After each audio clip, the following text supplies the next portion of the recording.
कई बार एग्जामिनर के अंदर में थोड़ी आस्कत आ जाती है और वो ये लिखना भूल जाता है यहाँ पर कि टोटल है कि ये हमारा लेटरल है। तो आपको उसको कितना मान के चलना है मेरे भाई, आपको यहाँ पर जो है उसको टोटल मान के चलना है कि total surface area of a cube is इतना, what is the length of diagonal. तो सबसे पहली बात, जो हमारा टोटल सरफेस एरिया होता है कभी भी किसी भी क्यूब का यहाँ पे, वो किसके बराबर में होता है, तो 6a² के बराबर में। और डायगोनल की अगर हम बात करते हैं तो डायगोनल का मतलब हो जाता है वो लॉन्गेस्ट रॉड यहाँ पे। और वो लॉन्गेस्ट रॉड हमारा क्या होता है, तो लॉन्गेस्ट रॉड क्यूबॉइड के लिए L² + B² + H² होता है।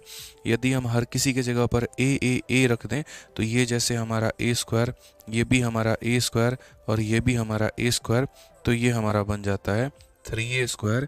और जब हम 3a² का मेरे भाई ओवरऑल यहाँ पर क्या निकालते हैं, जब हम 3a² का यहाँ पर रूट करते हैं तो ये वैल्यू जो मिलती है √3a के करीब में मिलती है। समझ गए, √3 ये हमारा जो होता है बराबर होता है। इसीलिए जो डायगोनल कह लो या लॉन्गेस्ट रॉड कह लो मेरे भाई, वो हमारा किसके बराबर में होता है, तो वो सीधा सीधा √3 के बराबर में होता है। और आप यहाँ पर कह सकते हैं कि सर लॉन्गेस्ट रॉड की वैल्यू हमारी कितनी होगी, तो लॉन्गेस्ट रॉड की वैल्यू जो होगी वो हमारी √3 होगी। कितनी होगी, तो √3 होगी यहाँ पे। तो क्वेश्चन में कहेंगे तो बोलेंगे सर देखो सरफेस एरिया की वैल्यू हमारी कितनी है, तो 13.5 है यहाँ पे। कितनी है सर, 13.5 है। 13.5 को हम क्या लिख सकते हैं, 27/2 भी लिख सकते हैं।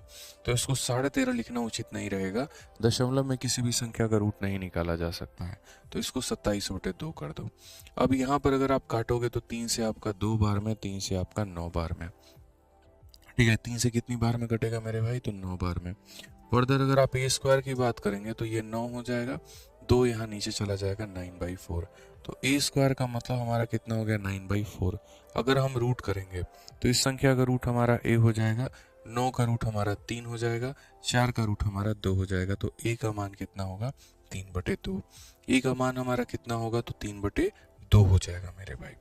क्लियर है ये बात, यहाँ कोई परेशानी की बात है बताइए।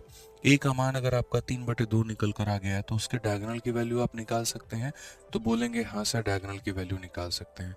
डायगोनल की वैल्यू हमारी कितनी है, तो √3 इंटू हमारा ए है, तो √3 इंटू 3/2 यानी हमारा हो जाएगा 3√3/2 मेरे भाई। आप यहाँ पर ऐसे भी कर सकते हैं कि सर देखो 3/2 का मतलब 1.5 हो गया, तो 1.5 √3 भी हम आंसर दे सकते हैं। कौन सा ऑप्शन है, तो option number D for Devasena.